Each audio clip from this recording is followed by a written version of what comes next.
Let's shift focus now to mid-cap stocks. Yet again, the stock under focus is Dhanalakshmi Bank, and joining us now is Bipin Kabra, the CFO of the bank.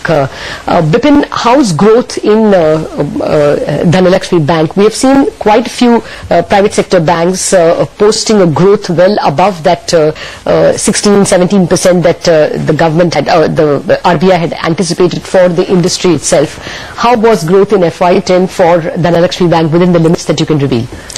Yeah, in fact, if you look at the numbers which are there, our deposits and advances both have been growing quarter on quarter consistently at a rate of about 50%. In fact, over the last 1 year, my advances would have grown about 50%, 55 to be more precise, and about deposits are in the vicinity of about 45%. You had posted margins of about 2.5% in the quarter where your results are known in the third quarter. But in coming quarters, you will have to pay a little more to your savings deposit owners. Would that mean that you will not be able to improve your margins? How do you see margins shaping up in at least first half of the current year? Well, you are right. Saving bank would affect to some extent the NIMs which will be there in the banking industry as a whole, and for Dhanalakshmi maybe in the vicinity of about 10 bips. But if you look at my changing business profile which is happening, and more so that the last year we had laid more stress on the corporate banking portfolio, and going forward it will be more SME and retail.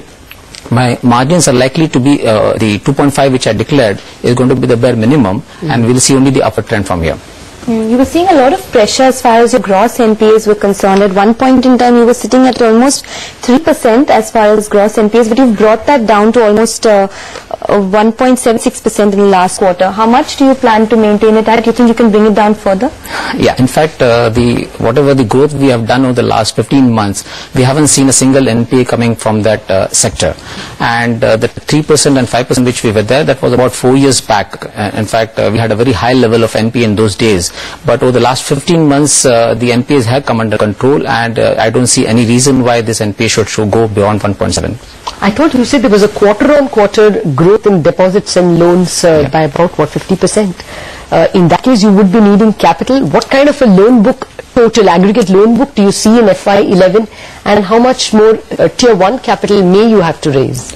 Well, we haven't done the complete calculation as yet. We'll be taking the proposal to the board in the coming board meeting, which will happen in May.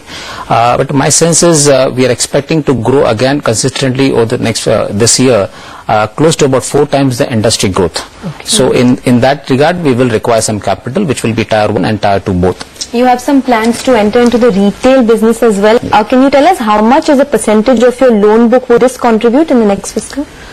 In this coming year, we expect it to close at about 30% of the total stock to be coming from retail. All right. Bipin Kabra, thank you very much for joining us with those details. There are some more details coming up on Maruti.